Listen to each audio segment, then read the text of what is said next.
Nang salakay ng Rusya ang Ukraine, agad nagpataw ng mga parusa laban sa Rusya ang kanluran. Matagal man, pero mukhang natutupad na ng mga parusang iyon ang tunay nilang layunin.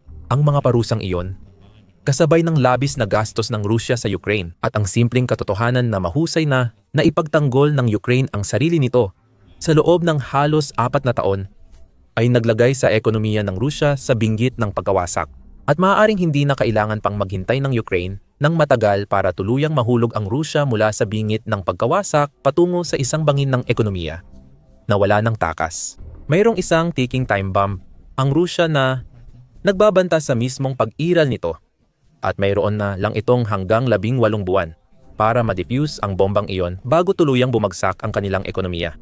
Ayon yan sa ekonomista at Chief Executive Officer ng Ukraine Industry Expertise, Vladimir Vlasayuk.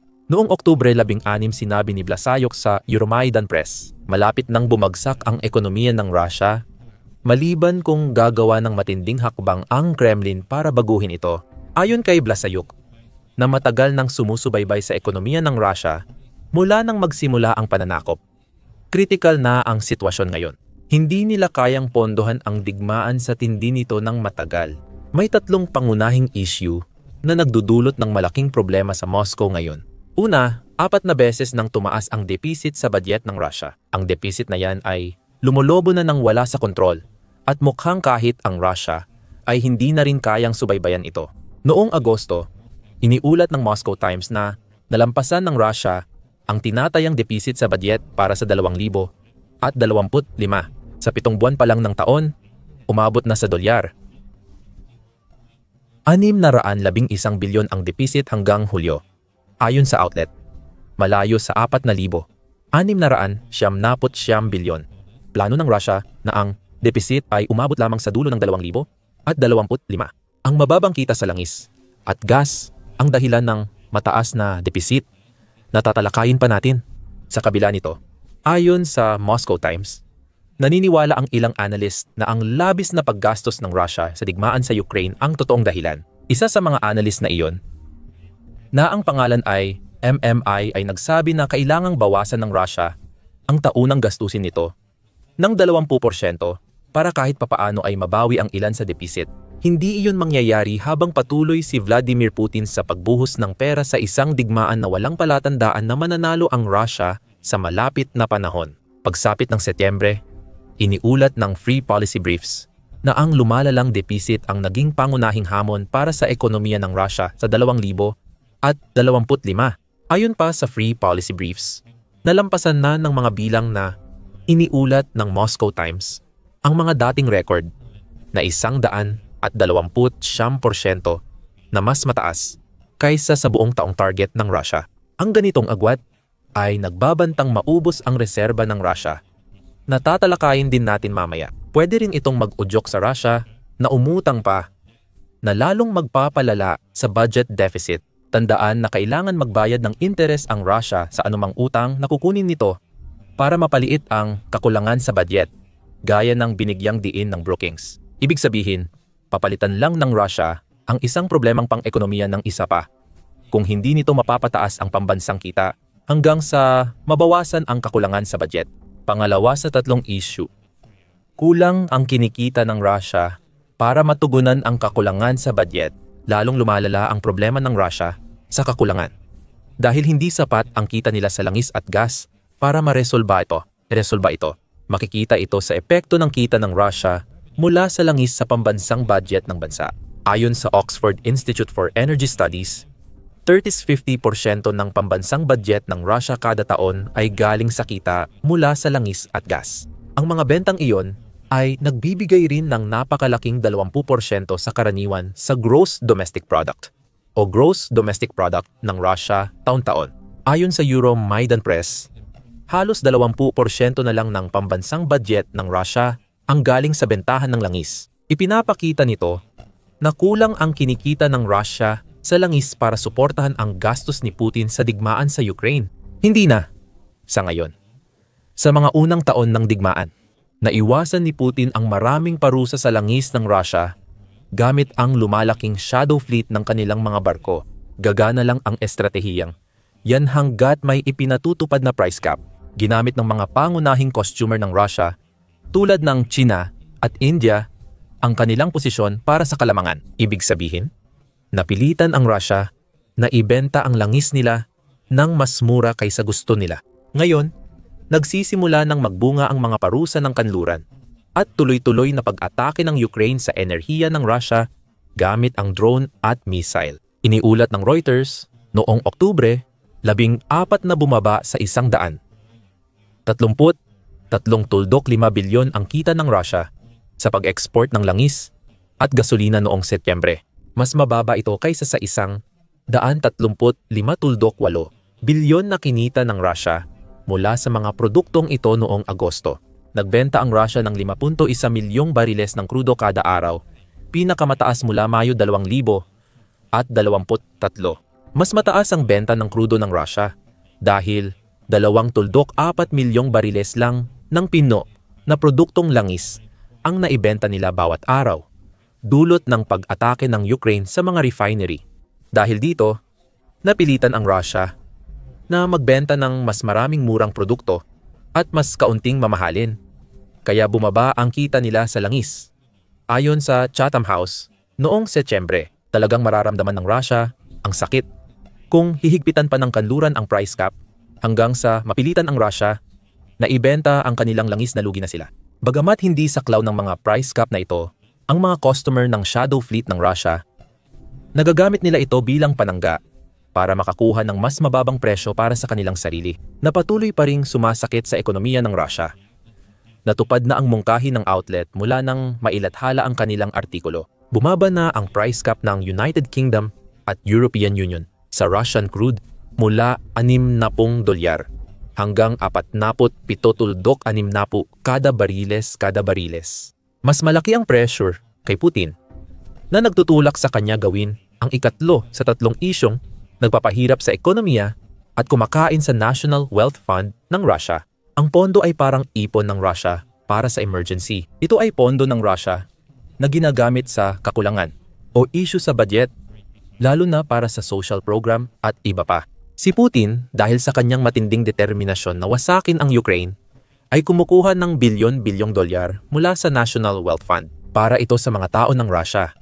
Depende sa pinagmulan kung magkano na ang nagastos ni Putin. Ayon sa Euromaidan Press, ang emergency fund ay bumaba mula $100 at 45 bilyon bago ang digmaan at ngayon 40 bilyon na lang. Ayon sa The Moscow Times, mas mababa pa ang bilang at noong Hunyo, bumaba ang pondo sa 364 bilyon pagsisimula ng buwan.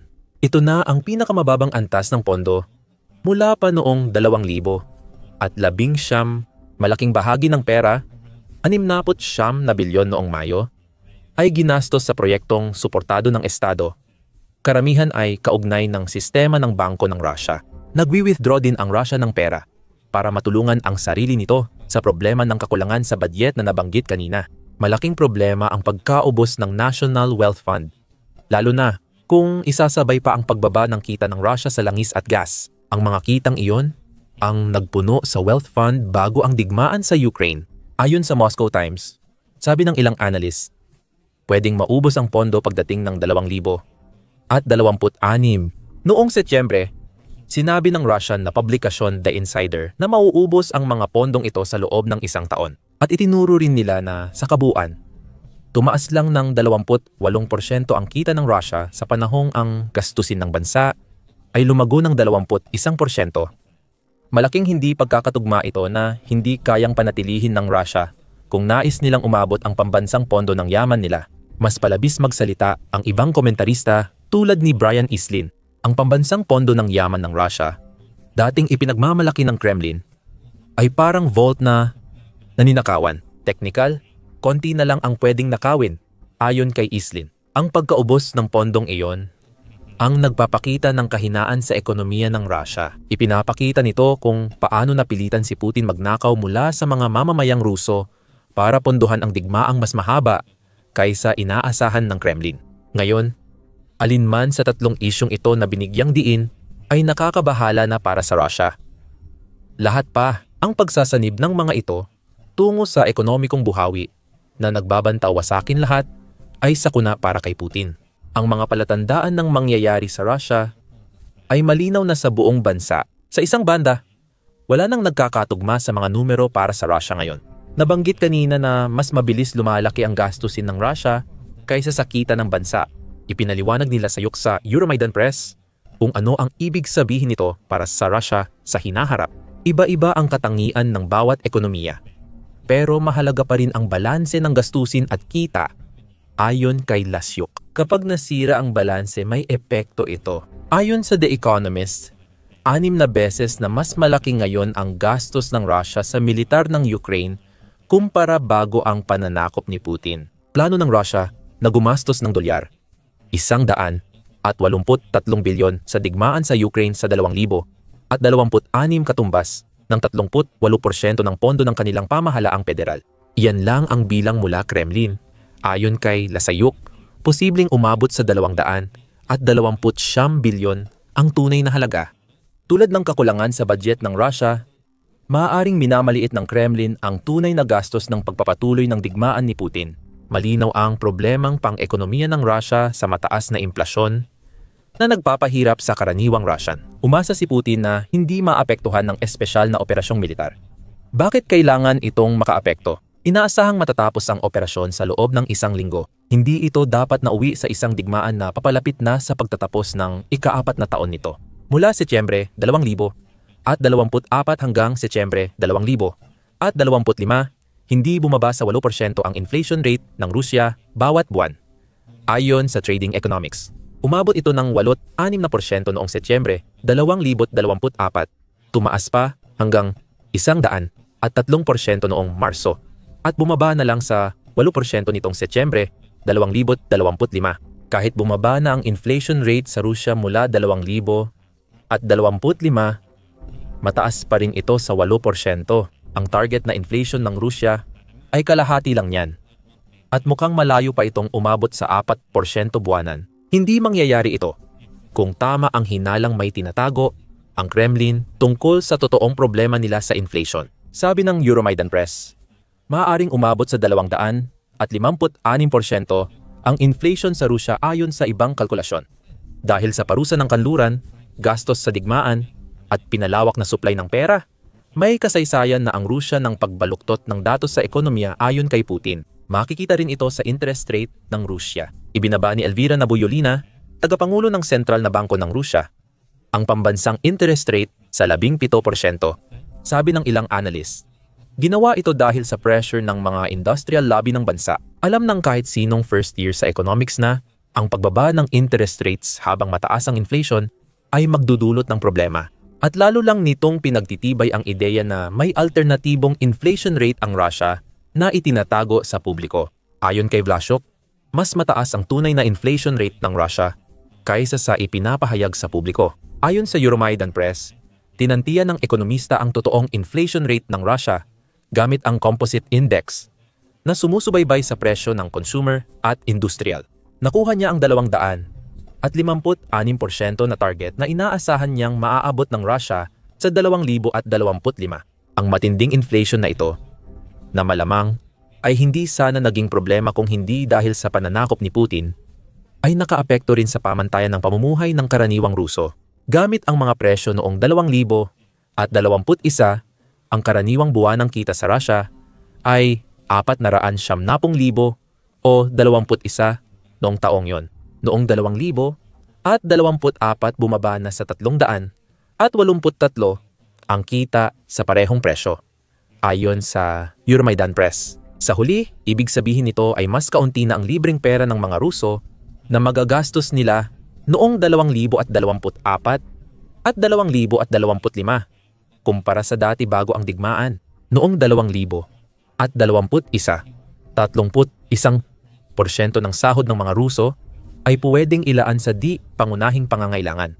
Ngayon, 14% na lang ito at patuloy pang bumababa. Kung hindi kikilos ang Rusya para ayusin ang mga sunod-sunod na problemang pang-ekonomiya nito, ano ang nangyayari sa ekonomiya kapag mas kaunti na ang pera ng mga tao sa isang bansa? Nagsisimulang magkaroon ng maraming problema ang mga negosyo. Yan din ang nangyayari ngayon sa pribadong sektor ng Rusya. Patuloy sa temang di di balanseng ekonomiya ng Rusya, sinabi ni Vlasayuk na may 18-20 na hati sa ekonomiyang pangdigmaan na ginawa ni Putin. 20% ng ekonomiyang iyon ay mula sa militar, kontraktual na sundalo, tagagawa ng armas, at iba pa dahil sa 20% na pagtaas-tumaas ang sahod nila. Kaya't may benepisyo pa rin sila kahit may problema sa ekonomiya ng Rusya. Pero ang natitirang 80% ang may problema.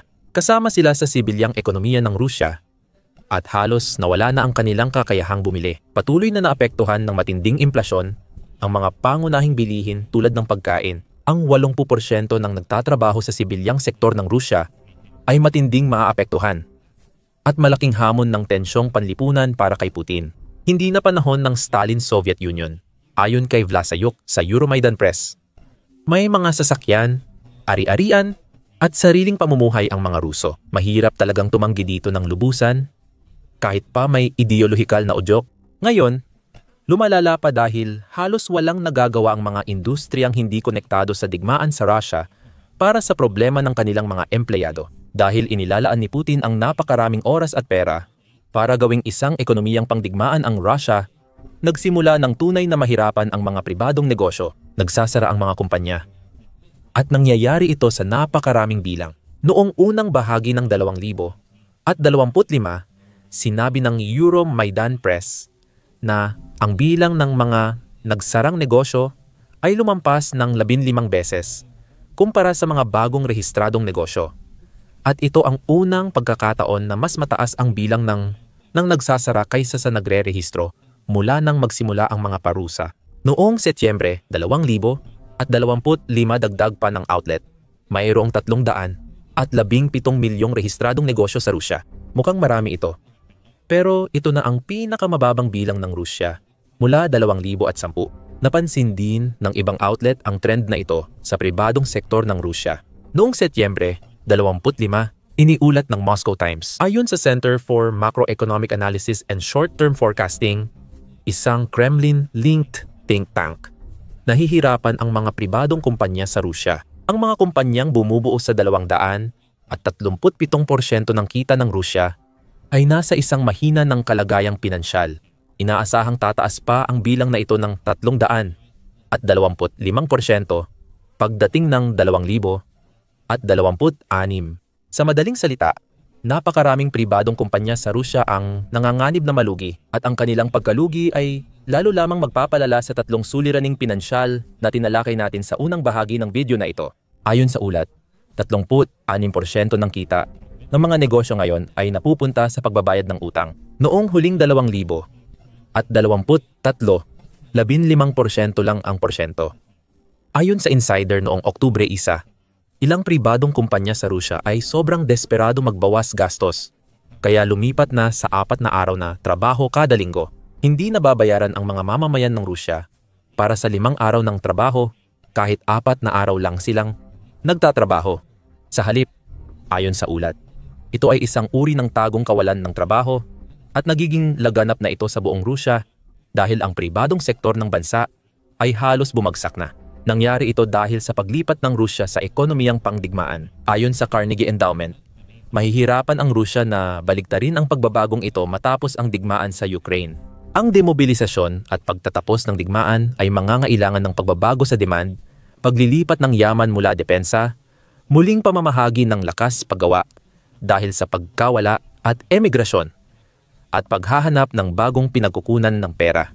Ayon sa Carnegie Politika, tila ipagpapalit lang ng Rusya ang isang krisis sa ekonomiya. Sa iba pa, kung susubukan nitong iwan ang ekonomiyang pangdigmaan ni Putin. Ito na ang ikalimang ganitong krisis sa 25 taon ni Putin. Hindi maganda para sa kahit sinong leader ang krisis sa ekonomiya tuwing 5 taon. Ibig sabihin ng mga salik sa ekonomiya, may limitadong panahon ang Russia para mapanatili ang digmaan sa Ukraine sa kasalukuyang antas. Ayon sa Euromaidan Press, tinukoy nila kung kailan posibleng maubusan ng pera ang Russia. Ang tinutukoy na panahon ay 12-18 buwan mula ngayon. Posibleng simula Oktubre 2026. Doon, haharap ang Russia sa dolyar.